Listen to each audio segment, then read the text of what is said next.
코로나19 고위험군에 흡연자가 포함됩니다. 확진자가 늘어나면서 담배를 끊는 사람이 좀 늘 법도 한데 흡연율은 좀처럼 낮아지지 않습니다. 새해만 되면 반복되는 금연의 각오, 좀 더 과학적이고 합리적으로 시도할 방법은 없을까요? 오늘 오후 초대석에서는 우리나라에서 가정의학과를 창설한 가정의학과 전문의이자 의학 박사이신 윤방부 연세대 의대 명예교수님 모시고 자세한 내용 알아보겠습니다. 교수님 어서 오십시오. 네, 반갑습니다. 자, 이 가정의학과를 한국에서 창설하셨는데 그때가 몇 년도죠? 제가 미국서 가정의학 전문의를 하고서 네. 78년에 귀국해서 7년 동안 네. 좀 애를 써서 85년에 23번째 전문 과목으로 정식해서 지금 한 10,000명 정도의 전문의가 있습니다. 아, 그렇군요. 네. 저희가 오늘 이제 이 금연 관련 얘기를 좀 나누려고 하는데 네. 사실 코로나19 이 고위험군에 확진자가 들어가니까 조금 담배 끊는 사람이 늘어날 것 같은데 담배 소비가 늘었다는 소식 들으셨죠? 아, 그러면 왜 늘었습니까? 왜냐하면 지금 사실 세계적으로 코로나 블루라는 말씀 들어보셨죠? 코로나 때문에 괴로운 사람이 많아요. 그게 64% 정도라고 그래요, 세계 인구에. 예. 그러다 보니까 이런 그 코로나 블루에 그 되다 보면 할 게 아무것도 없잖아요. 예. 그래 결국 뭐냐면 마시고 피우고 그러다 보니까 우리나라에도 담배 피우는 사람이 7%가 늘었다는 거예요. 작년에. 담배 판매량이 이렇게 늘었다. 아니에요. 저 다 흡연자가. 흡연자가 7%가 늘었습니다. 예. 그 7% 늘은 게 왜 우리가 늘었냐 그러면 물론 코로나 블루라고 하는 특정적인 게 있고 또 하나는 그 정부에서 일반 담배에 대해서 그 대체하는 그 전자 제품이 지금 미국에서는 대체하고 있거든요. 전자담배. 네, 근데 그걸 갖다 완전히 규제시키고 또 청소년들에게 특히 호기심 요새 끄는 캡슐 담배라는 게 있어요. 캡슐 담배가 그 뭔가요? 필터에다가 캡슐을 집어넣어서 기름이나 설탕으로 향이 나오게 하는 과일향. 이런 담배 양이 그 놓다 보니까 이게 상당히 많이 증가했어요. 그러니까 캡슐 담배가 이 청소년들의 좀 흡연을 부추기고 있는. 바로 이쁘죠. 그렇군요. 그리고 냄새나고 좋아 보이고 또 여성들도 또 그렇게 보이고 근데 그건 전혀 규제가 없고 그러다 보니까 캡슐 담배라는 게 나오면서 그 결심해서 그쪽도 가서 일반 담배 많아가지고 이런 요소가 결국은 코로나 시대에 담배 피우는 늘지 않았나 이렇게 우리들은 생각하고 있습니다. 그러면 청소년들이 이제 좀 금연 이런 정부의 노력을 하니까 그걸 좀 뭐 피한다 그럴까? 좀 쉬운 방법으로 이런 캡슐이라든지 향기 나는 담배를 피우는데 그런 건 일반적으로 태우는 이 관련 담배보다 유해성이 좀 약한가요? 어떨까요? 그렇지가 않죠. 그러면 캡슐 담배라는 건 그 담배 필터가 있잖아요. 거기에 캡슐을 집어넣어서 여러 가지 향을 집어넣죠. 뭐 멘톨이라든지 또는 과일향.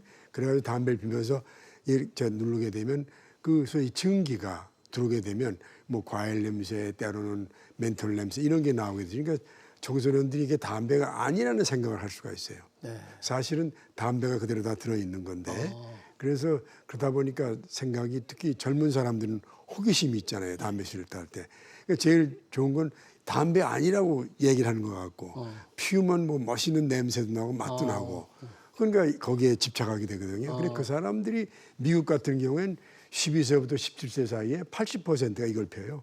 80%? 그 사람들이 나중에 일반 담배 흡연자가 되는 거예요. 한국도 예외가 아니라서 지금 뭐 한 61.3% 청소년이 이걸 시작해서 80%가 이 캡슐 담배로 해서 결국은 흡연자가 되는 그런 현상을 가지고 그러니까 있죠. 일반 담배 흡연자의 80% 정도가 젊었을 때 요즘에 그렇게 피우는데 거기에는 뭐 니코틴이라든지 타르란 유해성 물질은 다 들어있어요. 다 있다 그런 얘기죠. 그렇죠. 그런 걸 향만 이렇게 나고. 규제는 선진국이나 다른 데서는 뭐 하진 않습니까? 미국에서는 2009년에 소위 말해서 그 향기 나는 가향 담배는 그 금지시켰어요. 금지시켰어요? 네, 근데 우리나라는 이제 그건 아직까지 금지가 없고 그러다 보니까 뭐 한 30여 종의 이런 그 소위 말해서 캡슐 담배가 있다 보니까 그게 이제 여성이나 젊은 사람들 또 가끔 담배 피우는 사람들은 그게 좀 덜하지 않을까.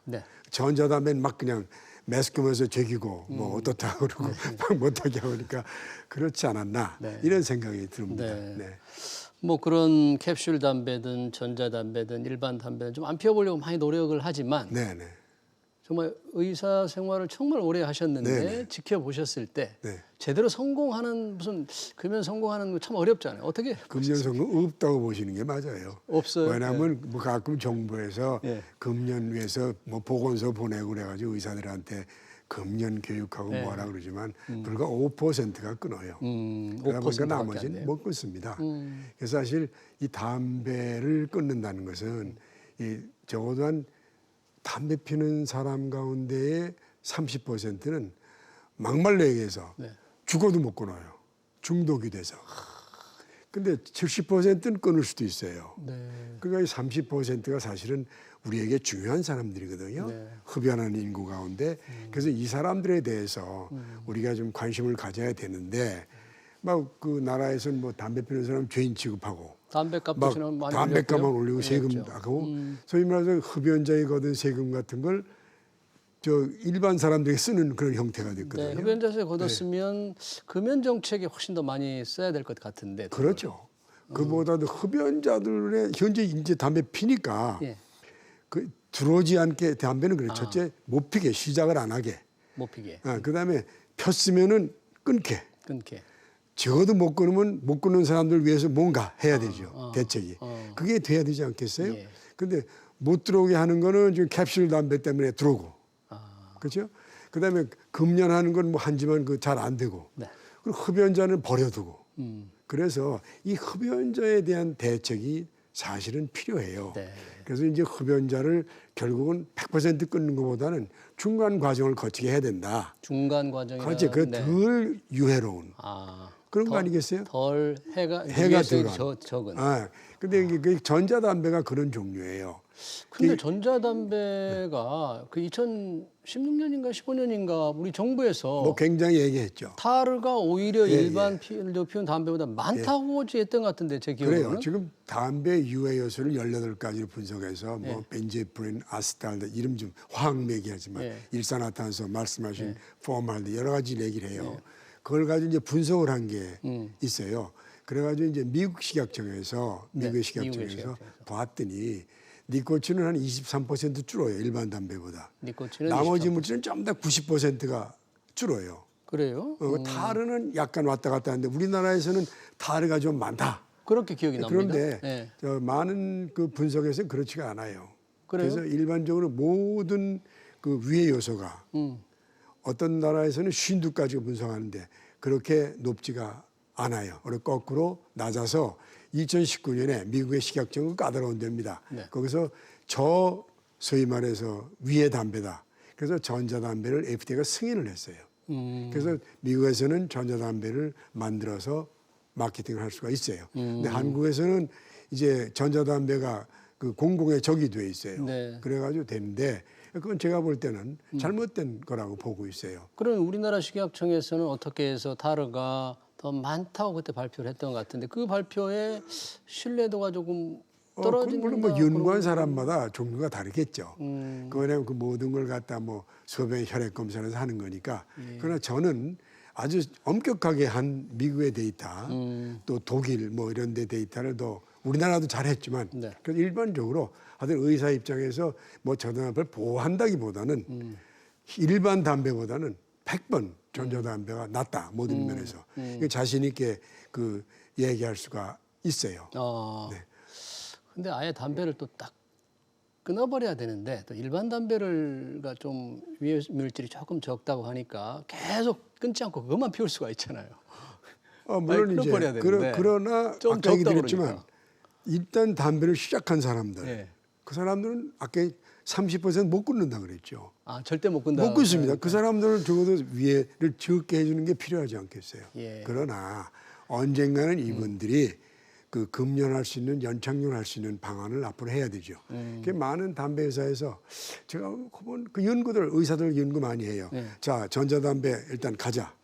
이제 그런 얘기를 많이 하죠. 중간 단계로 그다음에 앞으로 어떻게 가자.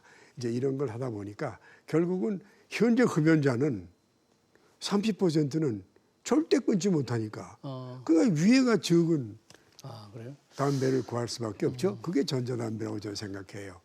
뒤로 돌아서 가보면 우리나라가 이제 그 담배값을 2015년도에 네. 크게 올렸잖아요. 그렇죠. 그러면서 나름 금연 정책을 해왔는데 흡연율은 많이 안 떨어졌거든요. 안 떨어지죠. 그러니까 금연 정책이 실패했다. 뭐 이렇게 규정을 할 수 있습니까? 어떻게 뭐 금연생은 원래 성공하는 수가 없죠. 원래 없습니까? 예, 담배 피는 데는 이유가 500만 가지라고 그러잖아요, 농담으로. 예. 담배 피는 사람들이. 그러니까 그 담배 피는 사람이 이유를 하는데, 근데 제일 중요한 건 예. 항상 저는 얘기를 하는데, 왜 흡연하지 말라 그러기보다는 왜 흡연하는지 그 사람의 마음이 돼봐야 돼요. 정부든 마음이 개인든 돼야 된다. 왜 흡연하는지, 소위 말해서 흡연자가 왜 흡연하는지 어떻게 느끼는지 거기에 대해 정책이 나와야 되거든요. 흡연자 입장에 생각해봐라. 그렇죠. 그래, 근데 어떤 사람은 내 의사지만은 그 담배 피우면 스트레스가 해소된다 그래요. 의학적으로는 안 맞아요. 의학적으로는 그러나 네. 그건 또 그런 거 아니에요. 그러니까 그 의사들 중에도 한 80%는 무조건 담배 끊어라 이런 소위 말해 지식의 의사들이 있어요. 20% 우리 같은 의사는 지혜의 의사예요. 지혜의 의사는 뭐냐면 교과서 가지고 안 돼요. 예. 그렇기 때문에 그래 그럼 스트레스가 피죠. 그러면서 이제 올라가지고 그 나가는 방법이 있기 때문에 그래서 소위 금연 정책에서 지금 그 생각할 문제는 무조건 정부가 뭐 담배 끊지 마, 뭐 막 그러고 막 이상한 그림 그러지 말고 흡연자 입장에서 한번 해봐라. 그 사람들이 소위 말해서 현재 우선 위해를 줄이고 그다음에 간접 흡연에게 다른 사람에게 위해를 주는 걸 막고 네. 그렇죠? 그리고 언젠가는 그 사람들이 흡연하는 그렇게 유도하는 정책이 있어야 네. 되니까 다시 말해서 지금 그 정책이 뭐겠어요? 저는 제가 볼 때 이 정부가 그 미안한 얘기지만은 네. 전자담배를 제대로 좀 분석하고 봐서 미국처럼 아마 그 인정하는 게 네. 도리고 그리고 흡연자들 중에서 어쩔 수 없는 사람 그리 유도해서 전 단계로 가는 게 절대 바람직하지 못 않나. 끊는 사람한테는 그런 대안으로 이렇게 유도를 한다 그렇죠. 그런 얘기죠. 네, 대안으로 유도하는 거죠.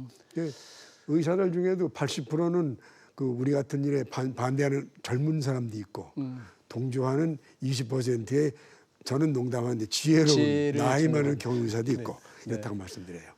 하여튼 전자담배로 가든 담배를 아예 끊든 어떤 방법이든 흡연 욕구를 좀 줄여야 되잖아요. 그렇죠. 그런 방법, 좋은 방법 뭐가 있습니까? 그 사실 뭐 우리가 교과서에 4D라는 게 있어요. 4D? 첫째 뭐냐면 뭐 담배 피우고 싶으면 딜레이 해라. D 좀 연장해라. 늦춰라. 좀 늦춰라. 피울 때. 그다음에 두 번째는 deep breathing. 깊이 숨을 쉬어라. 심호흡을 해라. 심호흡하면서 그게 스트레스 없애는 거거든요. 그게 D죠. 그다음에 different 다른 뭐를 먹어라. 다른 걸 먹어라. 담배 대신에 담배 뭔가 대신. 생각해라.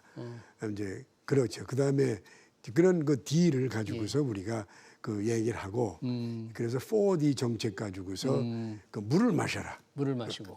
그런데 4D가 예. 저기 나옵니다만 예. 얘기를 하죠. 근데 저거 가지고 그 될 사람은 저거 안 해도 해요. 그러나 말씀드렸지만 이미 흡연하는 30%는 도저히 뭐 하줘도 소용이 없어요. 그래서 그 사람들 위해서 뭔가 가야 되는 게 난 그 정책도 세워야 될 거 아니겠어요. 네. 네. 정부와 국민들이 뭔가 함께 좀 새로운 방법을 강구해내는 그런 운동 같은 거 좀 많이 해야 되지 않나요? 해야죠. 근데 이제 일단 그 우리나라의 그 저 건강증진기금 담배에서 걷는 게 한 8조 원 된대요. 8조 원. 그 중에서 내가 볼 때 무조건 그 저 쓰지 말고 흡연하는 사람에게도 뭔가 좀 그걸 갖다가 써봐라. 흡연하는 사람들. 네, 그리고- 흡연하는 사람들한테 걷어서 돈이니까 그렇죠. 그 사람들을 위해 좀 써야 그렇죠. 된다는 뭔가 얘기죠. 여러 가지 방법이 있을 거예요. 그리고 또 저 많은 사람들도 이렇게 흡연, 금연 그지 말고 중간 단계로 거쳐서 연착륙하는 그런 곳으로 가야 되니까 저는 그거 볼 때 내가 뭐 특별히 뭐 그래서 게 아니라 전자담배가 우리나라 복지부에서 인증이 돼서 좀 편안하게 거리갈 수 있는 그런 풍토가 되면 좋겠어요. 캡슐 담배는 많은 면에서 문제가 너무 많아요. 네. 그래서 말씀을 드립니다. 그러니까 좀 더 입증된 방법으로 좀 금연을 성공할 수 있는 그런 대안들이 좀 필요하다. 그렇죠. 그런 얘기네요. 네.